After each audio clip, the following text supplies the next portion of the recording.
I used to see kids all the time, no helmets, flying around. I can just tell you kids are wearing helmets now, and I have to believe that's a result of the good work that you and your staff are doing. At last week's meeting, County Commissioner Christian Whitehurst praised the Sheriff's Office and school district ahead of adopting an e-bike safety resolution. Since seeing a surge in e-bike accidents, the county has launched a campaign of education and enforcement efforts. Sheriff's Office Director Russell Martin. We increased our one-on-one interaction with those that are riding. Our education campaign, we created QR codes.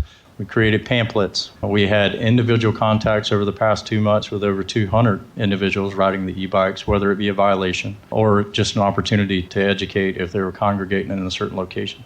We've had various special details implemented in specific areas. And one thing that I'm excited about is our partnerships with the school district. They've not only opened up opportunity for us to teach a class at school, they've welcomed that, encouraged that. Commissioner Clay Murphy says deputies will be in the classroom this school year. The Sheriff's Office has already put together a curriculum and they're ready to go with actual hands-on classes, with e-bike camps. And one of the things that I'll be coming to the board at a later time asking for consideration for funding is that we find a web-based educational curriculum so that it can be made available to anyone, whether it be children, whether it be parents, whether it be train the trainers. Commissioner Ann Taylor read the resolution. Promoting the safe use of electric bicycles, scooters, and other electric motorized devices throughout St. Johns County through the use of education and outreach campaigns. And that was adopted unanimously. For St. Augustine's Local Morning News, I'm Liz Ryan.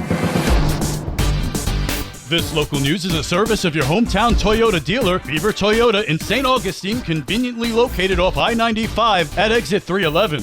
I was very excited to present Bella an exact replica of House Bill 85 that has the signature of the governor and the Senate president and all these other kind of things. State Representative Kim Kendall is celebrating the efforts of a local girl to get school bus transportation along County Road 2209. She was the one that was the inspiration, and her mom was a huge advocate for 5 years, working with particularly Clara and her daughter Bella and those families over at St. John's Forest to get the kids safely back on the school bus. Kendall says the family reached out to her office 5 years ago about providing a safer way to school along County Road 2209. It started with her mom coming to me and telling me about the situations going on there.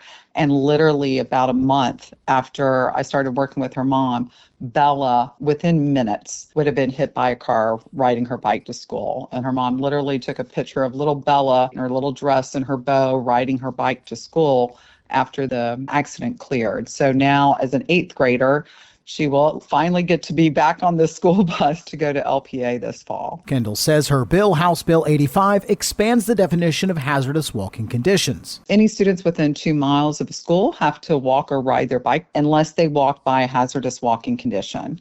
And so all we did was add to the list a limited access facility, which is basically like a freeway or a freeway ramp, and 9B falls into that category. Therefore, all the students at St. John's Forest that had to walk by 9B will now be placed on a school bus this fall. I'm Daryl Moody, reporting.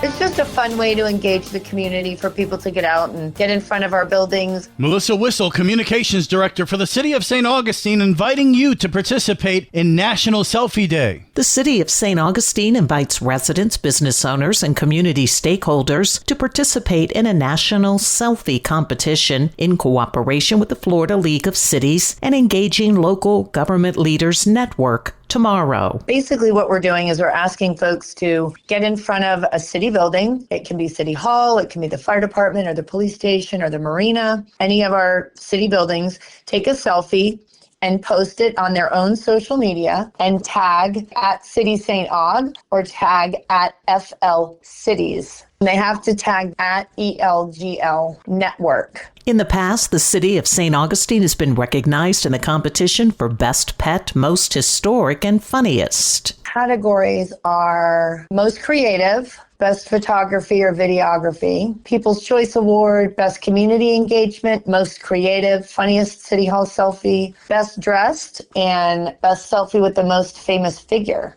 The competition for the city began in 2017. So if you tag the city in your selfie, we're going to get recognized. For St. Augustine's Local Morning News, I'm Karen Johnson. And now you're up to date with St. Augustine's Local Morning News. I'm Rich Carroll.